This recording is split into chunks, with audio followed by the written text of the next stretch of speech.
그래서 또 다른 분에게 인사 한번 하시죠. 잘 오셨습니다. 그리고 또 한번 이렇게 격려하면 좋겠습니다. 7년 동안 수고하셨습니다. 너무 행복하고 좋은 날입니다. 이렇게 또 함께 교회를 세워갈 수 있도록 함께 해주신 성도님 다시 한번 진심으로 감사드리고, 무엇보다 우리 교회를 세우시고 또 저와 여러분을 이 자리에 교회 기둥으로 또 함께 섬기가는 성도로서 불러주시고 세워주시고 사용해 주시는 하나님께 감사 말씀 올려드립니다. 그리고 우리 교회가 앞으로도 더 아름답게 성장하는 교회가 되도록 우리 하나님이 저와 여러분들을 꼭 지켜주시기를 축복합니다. 우리 교회 찬양집에 보면 13번에 이런 찬양이 있습니다. 이런 교회가 되게 하소서라는 찬양이 우리 교회 찬양집 13번에 있는데, 그 찬양 부를 때마다 목회자라면 아마 그런 마음을 가지면서 찬양을 부를 거라 생각이 되어집니다. 가사의 내용을 불러드릴 텐데 한번 잘 묵상해 보시면 좋겠습니다. 이런 교회가 되게 하소서라는 찬양인데요. 진정한 예배가 숨쉬는 교회, 주님이 주인 되시는 교회, 믿음의 기도가 쌓이는 교회, 최고의 찬양을 드리는 교회, 말씀이 살아 움직이는 교회, 성도의 사랑이 넘치는 교회, 섬김과 헌신이 기쁨이 되어 열매 맺는 아름다운 교회, 주님의 마음 닮아서 이웃을 사랑하는 교회, 주님의 영광을 위해서 빛 되신 주님 전하는 교회, 사랑의 불꽃이 활짝 피어나 날마다 사랑에 빠지는 교회, 주께서 사랑하는 우리 교회가 이런 교회 되게 하소서라는 찬양입니다. 아마 이 찬양을 많이 불러보셨을 거라 생각되어집니다. 찬양 가사처럼 정말 우리 교회가 이런 교회가 되기를 다시 한번 예수님 이름으로 축복합니다. 이런 가사를 들으면 참 좋은데, 그런 교회가 되기를 원하는데 중요한 게 무엇일까요? 내가 그렇게 해야 된다는 게 조건이 있습니다. 여러분의 인생을 행복하게 만들고 싶으면 노력을 하고, 가정을 아름답게 만들려면 그만큼 희생해야 하듯이, 우리 교회가 이렇게 아름다운 교회가 되기 위해서는 나를 희생해야 합니다. 여러분이 꿈꾸는 교회가 있다라면 그 꿈꾸는 교회를 위해서 섬김과 희생으로 나타나야 한다는 거 꼭 기억하고, 한 번 더 이런 교회를 이루기 위해서 뜻을 정하고 한 번 더 헌신하는 우리가 되기를 간절히 소원합니다. 그리고 이 곡을 지은 작사 작곡한 그 마음처럼, 이 찬양을 부르는 한국교회와 모든 성도님들의 마음처럼 하나님이 꼭 받아주시고 한국교회에 다시 한번 더 건강하게 일으켜 주시기를 예수님 이름으로 간절히 부탁을 드립니다. 오늘 우리가 살펴본 고린도 교회는 여러 가지로 성장통을 겪고 있는 교회 중 하나입니다. 하나님은 바울에게 고린도 교회의 성장통은 이런 방법으로 해결할 수 있다라고 오늘 말씀으로 가르쳐 주십니다. 고린도 교회 문제는 2000년 전에 있었던 문제입니다. 그때 그 사람들, 그때 그 지역, 우리와 완전히 지공간이 다 다르지만 오늘날 한국교회에, 우리 교회에도 2000년이라는 시간을 단번에 뛰어넘어서 모든 교회 문제를 해결할 수 있는 답으로 제시를 하고 있습니다. 2000년이라는 시간이 지났음에도 불구하고 오늘날 한국교회에 이 말씀이 적용될 수 있고 우리 교회에 적용될 수 있는 것은 하나님 말씀이 진리이기 때문에 그렇습니다. 건강한 교회를 꿈꾸는 것은 초대교회부터 오늘까지 많은 목회자들과 많은 성도님들이 바라는 이상적인 교회의 모습입니다. 믿음 생활하는 모든 사람들이 아름다운 교회를 원하지 싸우는 교회를 원하지는 않습니다. 하지만 안타깝게도 이상적인 교회를 만들기 위해서 많은 교회와 목회자들이 노력을 하고 경건 훈련을 하고 여러 가지 교육을 통해서 교회를 건강하게 세우려고 노력하지만 이 세상에는 완전한 교회를 세울 수 없다는 것이 현실입니다. 이상적인 교회는 존재하지만 완전한 교회를 이룰 수 없는 것이 우리의 현실입니다. 그렇다면 이상이 있고 현실에 따라가지 못한다면 건강한 교회가 막연한 우리의 소망이라면 포기해야 할까요? 그것은 아닙니다. 하나님은 고린도 교회가 건강하게 세워지기를 원하신 것처럼 오늘날 한국 교회도 또 우리 교회도 너희들이 원하는 이상적인 교회가 건강한 교회라면 이런 모습을 따라서 움직이면 그게 될 수도 있다는 그 가능성을 열어주고 계십니다. 또한 그렇게 하기 위해서 너희들이 희생을 하라는 것이 하나님이 우리에게 요구하시는 가르침입니다. 따라서 이 자리에 계신 성도님들, 우리 교회가 설립 7주년을 맞이했는데 지금까지 우리 교회가 살아온 사역해온 모든 말씀들을 지난주에 말씀을 나누었습니다. 이제 또 우리가 앞으로 지향해야 할 교회의 모습은 건강한 교회라는 것을 기억하고 우리 교회가 또 내 믿음 생활에 건강하려면 어떻게 해야 되는지, 건강한 교회 모습은 어떤 모습인지 오늘 말씀을 통해서 말씀을 나누고자 합니다. 첫 번째로 건강한 교회는 유기체적인 교회입니다. 건강한 교회는 첫 번째로 유기체적인 교회인데 조금 단어가 생소한 것이죠. 유기체라는 것은 우리의 몸을 이야기합니다. 다시 말씀드리면 몸 같은 교회라고 이해를 하시면 되겠습니다. 12절 말씀 또 함께 읽고 말씀을 나누겠습니다. 12절 같이 읽어볼까요? 시작. 몸은 하나인데 많은 지체가 있고 몸의 지체가 많으나 한 몸임과 같이 그리스도도 그러하니라. 하나님은 고린도 교회의 문제를 해결하려면 너희 교회가 하나라는 것을 알아야 한다라고 말씀하시고 그 비유로서 사람의 몸을 이야기하셨습니다. 우리가 오늘 읽은 고린도전서 12장은 고린도 교회에 주어진 은사를 많이 거론을 하고 있습니다. 하나님께서 고린도 교회를 세우실 때에 우상이 많은 도시였고 그 지역 자체가 너무나 영적인 토양이 안 되었기 때문에 그 교회 성도들에게 어떤 교회보다 영적인 은사를 많이 준 교회 중에 하나입니다. 그래서 고린도 교회는 다양한 은사가 많은 교회였습니다. 그리고 그 은사에 대한 내용들을 기록한 것이 12장인데 우리가 읽진 않았지만 고린도전서 11장 앞에 있는 말씀을 보면 어떤 내용이 있냐면 성찬과 은사를 이야기하고 있습니다. 즉 성찬을 이야기한 다음에 12장에서 은사를 이야기하고 13장에서는 또 다른 것을 이야기하십니다.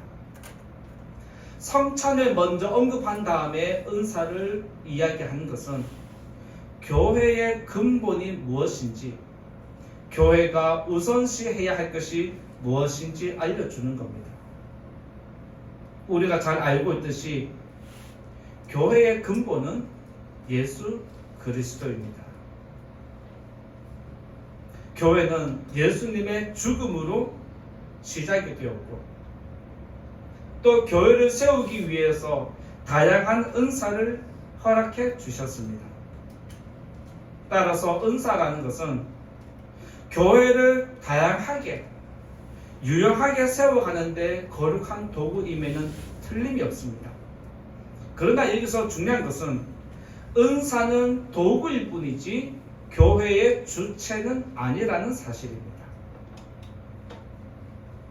고린도 교회는 다양한 은사를 각각 성도들이 받다 보니까 내 은사가 최고라고 주장하는 사람들이 나타나기 시작했습니다. 그들은 교회를 세워가라는 은사를 주셨음에도 불구하고 이것을 남용을 해서 자기의 영적인 권위를 내세우는 도구로 사용했고, 자기 은사를 최고라고 여기면서 다른 사람의 은사를 무시하는 모습이 나타났습니다. 서로의 은사를 주장하고 서로의 은사를 인정하지 않다 보니까 다툼이 일어나기 시작하고 시기가 일어나기 시작하고 결국에는 분쟁으로 확산되는 모습이 고린도 교회에 나타났습니다. 그래서 고린도 교회는 은사 받은 것 때문에 영적인 교만에 이른 교회입니다. 우리의 몸은 소중하지 않는 부분이 없습니다. 우리의 신체 중에서 필요 없는 부분이 있을까요? 어떤 분은 맹장은 필요 없다라고 하고, 어떤 분은 슬교도 필요 없다라고 하고, 그렇게 말하지만 우리 몸에서 필요 없는 것을 하나님이 왜 만드셨을까요? 우리 몸에서 필요 없는 신체는 어떤 것도 없습니다. 한쪽 몸이 아프면 온 몸이 고통을 당하게 되는 것처럼 서로에게 고통을 일으키지 말고 자기 몸을 사랑하듯이 다른 성도들을 사랑하고 돌보라는 것이 하나님이 오늘 우리에게 가르쳐주는 말씀입니다. 우리 교회 중에 나는 필요하고 저 사람 필요 없는 사람이 있을까요? 저 사람 안 나왔으면 좋겠다 하는 사람이 있을까요? 그것은 내 몸의 한 지체를 없으면 좋겠다라고 잘라내는 것과 같다는 것을 하나님이 말씀해 줍니다. 건강할 때는 건강의 소중함을 모르다가 아프기 시작하면 건강이 얼마나 소중한 것이 깨닫게 됩니다. 몸에 고통이 일어나면 그때 비로소 자기 몸의 소중함을 깨닫고 돌보기 시작하고 빨리 나으라고 여러 가지 약을 먹기도 하고 좋은 것을 먹기도 합니다. 왜 그 고통을 없애려고 할까요? 그 작은 부분 때문에 몸 전체가 고통을 당하기 때문입니다. 그래서 하나님은 교회에 어떤 아픔이 일어나면 그 아픔을 통해서 서로의 아픔을 알아가고 서로의 아픔을 품어주면서 빨리 그 고통을 제거하라는 것이 하나님이 우리에게 가르쳐주는 말씀입니다. 저와 여러분들은 여러분의 몸을 다 사랑하는데 그 중에서도 특별히 관심이 가는 부분이 있습니다. 저는 어디에 마음이 갈까요? 저는 제 머리에 많이 관심이 갑니다. 왜요? 탈모도 걱정이고 머리 손질하는 게 힘들어서 머리 때문에 저는 스트레스 많이 받기 때문에 머리에 관심이 가는 편입니다. 저는 머리에 관심이 가지만 여러분들은 여러분들 몸에 관심 가는 분야가 또 따로 있습니다. 어떤 사람은 눈에 관심이 가고 어떤 사람은 코에 관심이 가고 어떤 사람은 손에 관심이 가고 어떤 사람은 다리에 관심이 가고 관심사가 다 다르다는 말입니다. 관심이 간다는 것은 내 마음이 그쪽으로 간다는 뜻입니다. 관심이 간다는 것은 두 가지 이유가 있습니다. 첫째는 그 부분이 특별히 더 좋아서 특별히 내 신체에 자랑할 만한 부분이니까 자랑하기 위해서 관심이 가는 부분이 있고, 두 번째는 나한테 스트레스가 되니까 불편하니까 그 관심을 잘 가꾸기 위해서 부족한 부분 때문에 관심이 가는 것입니다. 이것은 내가 평상시에 그것을 깨닫지 못하다가 깨달음을 얻을 때에 그렇게 관심을 주는 것인데 하나님은 이렇게 말씀해 줍니다. 22절에서 25절 말씀 한번 읽어볼까요? 22절에서 25절 좀 긴 내용이지만 또 한번 읽어보면 좋겠습니다. 시작. 그뿐 아니라 더 약하게 보이는 몸의 지체가 도리어 요긴하고 우리가 몸에 덜 귀히 여기는 그것들을 더욱 귀한 것들로 입혀주며 우리의 아름답지 못한 지체는 더욱 아름다운 것을 얻느니라.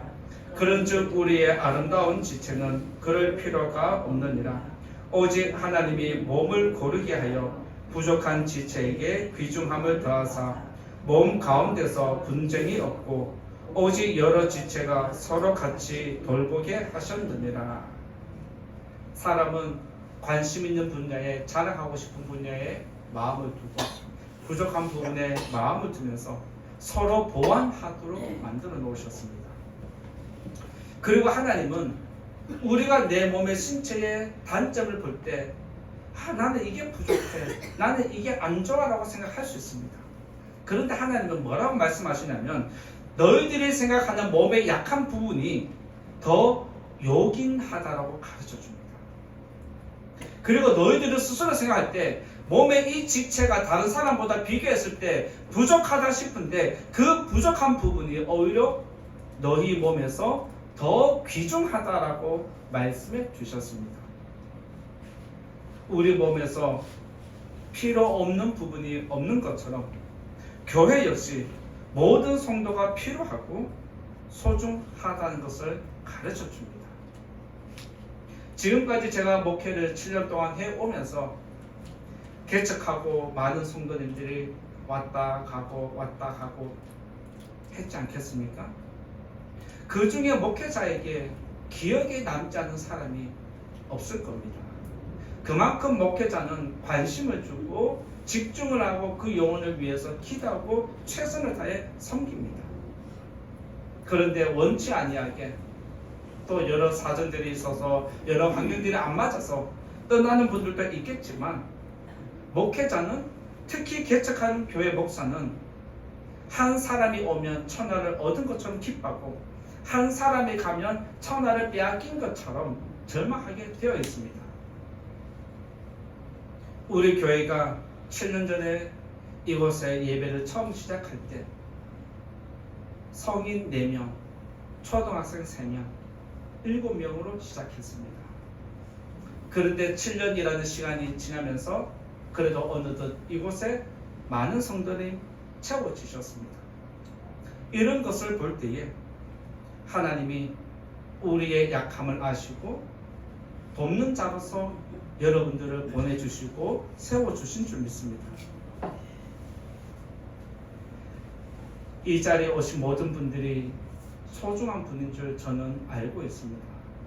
지금까지 그러했겠지만 앞으로도 여러분들을 최대한 최선을 다해서 섬길 텐데 때로는 여러분들이 성에 안 차더라도 목사님이 이것도 부족하고 저것도 부족하고 그래도 저를 도와주시고 함께 교회를 세워가는 우리 성도님 되시기를 부탁을 드립니다. 부족함이 보이면 지적을 해야 할까요? 도와줘야 할까요? 그렇게 되시기 바랍니다. 감사합니다. 건강한 사람은 자기 신체를 사랑하듯이 믿음이 건강한 사람은 교회를 잘 돌보게 되어 있습니다. 목회자가 영적으로 건강하면 성도들을 섬기는데 최선을 다하는 것입니다. 이것은 교회가 유기체적으로 함께 엮여 있다는 것을 알기 때문에 그렇습니다. 내가 아프면 저 성도가 아프고 저 성도가 아프면 내가 아프고 그래서 서로에게 관심을 주고 서로에게 챙겨주고 보듬어주고 보살피는 것이 유기체의 관계라는 것입니다. 한국교회가 무너진 원인이 여러 가지가 있는데 교회론적으로 볼 때에 한국교회가 무너진 원인은 유기체라는 이 기능을 상실했기 때문입니다.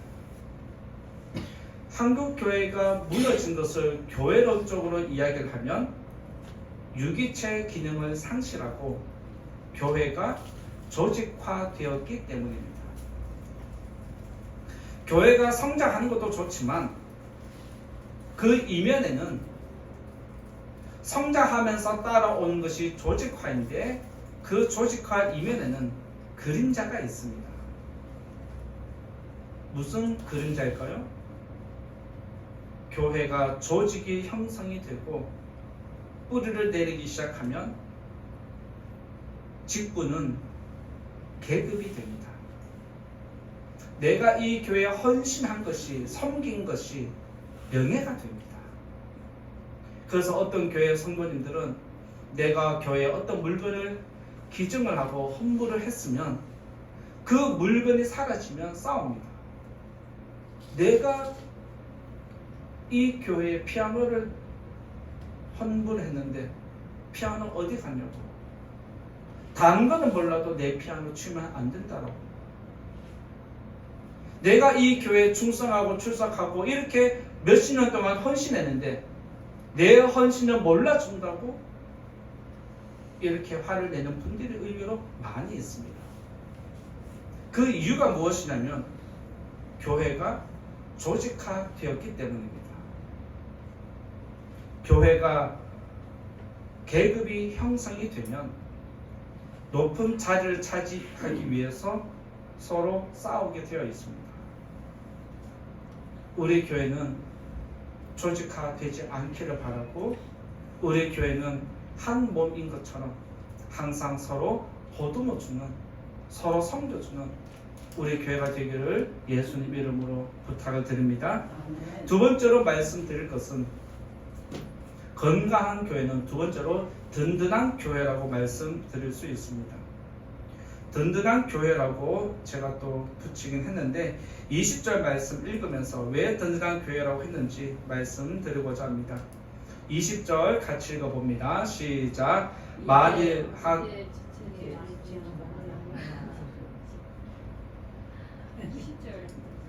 네, 20절 같이 읽어봅니다. 죄송합니다. 시작. 이제 지체는 많으나 몸은 하나라. 제가 너무 앞에서부터 잘라서 죄송합니다. 이제 지체는 많으나 몸은 하나라는 것, 몸이 하나라는 것을 여러분들에게 오늘 또 강조하려고 합니다. 교회의 기초는 누구일까요? 예수님. 교회의 몸은 누구일까요?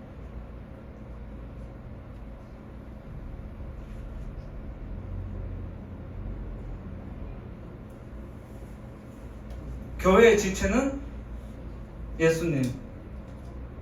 교회의 몸은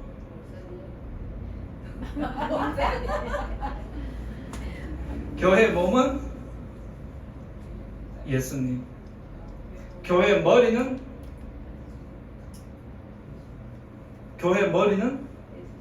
예수님. 교회 기초부터 교회 머리까지 온 몸이 예수님입니다. 왜 그럴까요?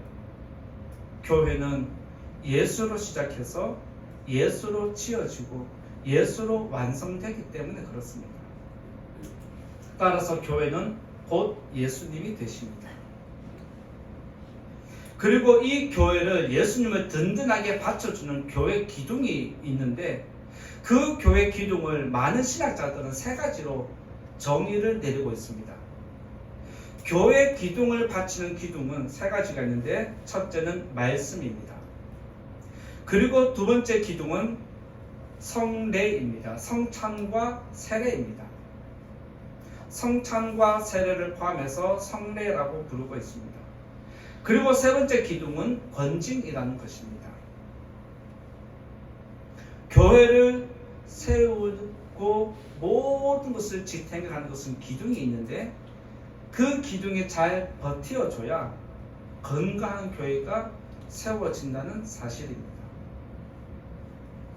우리의 몸을 튼튼하게 잡아주는 뼈가 있습니다. 뭐죠? 척추이죠. 척추가 튼튼하게 자리를 잘 잡고 있어야 우리 몸이 움직이고 우리 몸이 마음대로 이동할 수 있는 것처럼 교회 기둥이 튼튼하게 서 있어야 건강한 교회가 유지될 수 있다는 겁니다. 따라서 건강한 교회는, 든든한 교회는 말씀과 성례와 권징으로 세워지는 것입니다. 뼈가 약해지면 허리를 구부리게 되어 있습니다. 허리가 구부러지면 신경이 눌려서 허리 통증과 디스크와 무릎이 아프기 시작합니다. 그래서 기둥이 약해지면 전체가 서서히 무너지기 마련입니다. 그렇지만 뼈가 튼튼하면 계단도 뛰어 올라가고 산도 뛰어 내려가고 계단도 2개, 3개 푹쑥푹쑥 뛰어 오를 수 있는 것처럼 이동하는데 아무런 제약이 없습니다. 그런데 뼈가 약하면 손잡이를 잡고 계단을 하나하나 오르고 내려야 합니다. 마찬가지로 교회의 말씀과 성례와 권징이 어느 한쪽이라도 서서히 무너지고 흔들리기 시작하면 건강한 교회는 세워질 수 없다는 것입니다.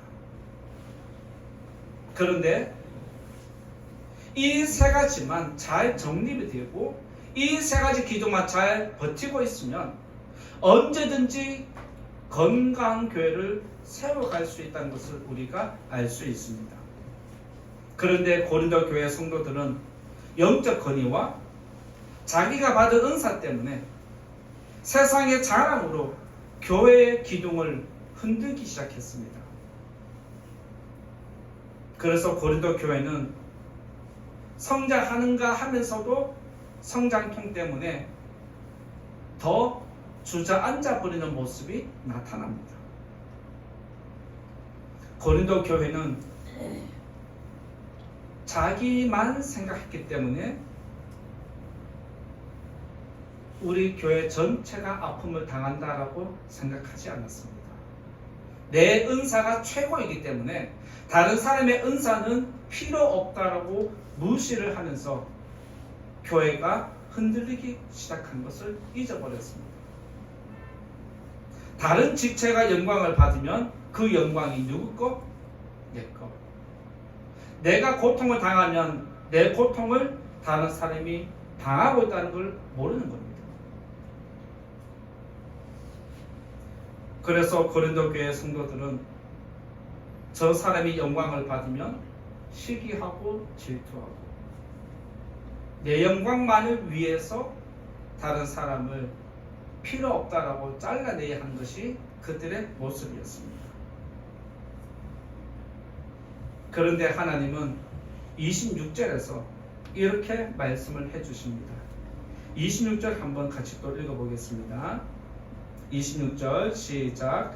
만일 한 지체가 고통을 받으면 모든 지체가 함께 고통을 받고 한 지체가 영광을 얻으면 모든 지체가 함께 즐거워하느니라. 한 지체가 고통을 받으면 모든 지체가 고통을 받는 게 몸입니다. 마찬가지로 교회는 내가 아프면 다른 사람이 아프고 다른 사람이 기뻐하면 내가 즐거워한다는 이 관계가 형성되어 있습니다. 이 사실을 여러분들 꼭 기억하시고 우리 교회가 든든한 교회로 건강한 교회로 세워지도록 나를 넘어서서 다른 사람까지 볼 수 있는 우리 성도님 되시기를 부탁을 드립니다. 교회는 경쟁하는 관계가 아니라 서로 사랑하고 서로 섬기는 관계입니다. 나의 아픔은 다른 사람의 아픔이 되고 다른 성도의 고통은 나의 고통이 되고 다른 지체의 눈물은 내 눈물이 되기 때문에 교회는 서로를 위해야 합니다. 또한 다른 사람의 영광을 내 영광으로 받아들일 수 있는 믿음의 성숙함도 필요합니다. 건강한 몸을 유지하려면 식사와 운동을 적절하게 병행해야 하는 것처럼 건강한 교회가 세워지고 유지되려면 올바른 말씀과 회개를 통한 성찬과 생명을 살리기 위해서 어쩔 수 없이 살을 도려내야 하는 아픔이라는 권징까지 이 세 가지가 적절하게 시행될 때 건강한 교회는 세워지고 든든한 교회로 우뚝 설 수 있음을 믿으시기 바랍니다. 따라서 이 자리에 계신 성도님들에게 우리 교회 설립 7주년을 맞이하면서 부탁드리고 싶은 것은 말씀과 성례와 권징에 다시 한번 우리의 마음을 뜻을 굽힐 수 있는 우리 교회 성도님 되시기를 부탁을 드립니다. 세 번째로 건강한 교회는 서로 사랑하는 교회라고 이야기할 수 있습니다. 세 번째는 서로 사랑하는 교회라고 정해 보았는데 31절에 있는 말씀 보겠습니다. 31절 같이 읽어봅니다. 시작. 너희는 더욱 큰 은사를 사모하라. 내가 또한 가장 좋은 길을 너희에게 보이리라. 고린도 교회는 앞에서 말씀드린 것처럼 은사가 많은 교회였는데 그 은사가 남용이 되고 오해를 하면서 다툼이 일어나고 고통이 일어났습니다. 결국에는 그 고통이 분열이 일어나게 되었습니다. 고린도 교회는 다양한 은사가 있었지만 다른 지체를 향한 사랑과 섬김이 없었다는 말입니다. 고린도 교회가 아픔을 당한 이유는 사랑하지 않았기 때문입니다. 따라서 건강한 교회는 서로 사랑하는 교회라고 이야기할 수 있습니다. 그러면서 하나님은 오늘 교회는 유기체와 같다라고 하면서 오늘 말씀 끝절에서 더욱 큰 은사를 사모하라고 우리들에게 가르침을 주십니다. 여기서 더욱 큰 은사를 사모하라고 말씀하면서 더욱 큰 은사가 무엇인지를 고린도전서 13장 오늘 우리가 읽은 말씀 이 바로 이어서 13장 전체를 설명해 줍니다. 고린도전서 13장은 무엇을 기록했냐면 사랑에 대해서만 기록을 해두었습니다. 무슨 말이냐? 교회는 은사도 소중하지만 사랑으로 움직여야 한다는 것을 이야기합니다. 그래서 고린도전서 13장은 우리가 잘 아는 대로 사랑장이라고 부르기도 하고 사랑장으로 잘 알고 있는데 사랑의 원리가 거기에 담겨 있고 사랑의 기능이 거기에 담겨 있습니다. 사랑을 읽으면 이렇게 살면 좋겠다라고 하지만 그 사랑이 우리 교회에도 여러분의 가정에도 여러분의 삶에도 적용이 되어 능력이 있습니다.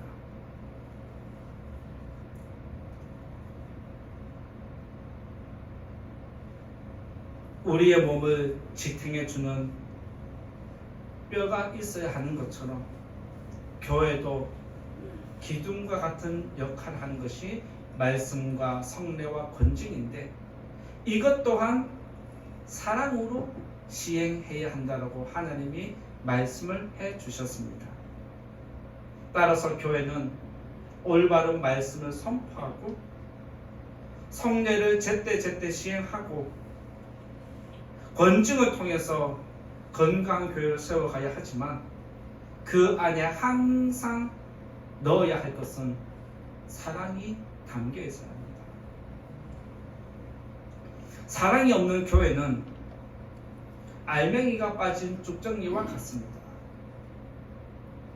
사랑이 없는 교회는 요란한 소리만 내는 꽹과리밖에 되지 않는다라고 고린도전서 13장에서 하나님은 말씀해 주셨습니다. 이 땅에 교회를 세우신 예수님의 모든 시작은 사랑에서 시작되었습니다. 하나님도 예수님을 이 땅에 보내주실 때에 세상을 사랑하셨기 때문에 예수님을 보내주셨다라고 말씀해 주셨습니다.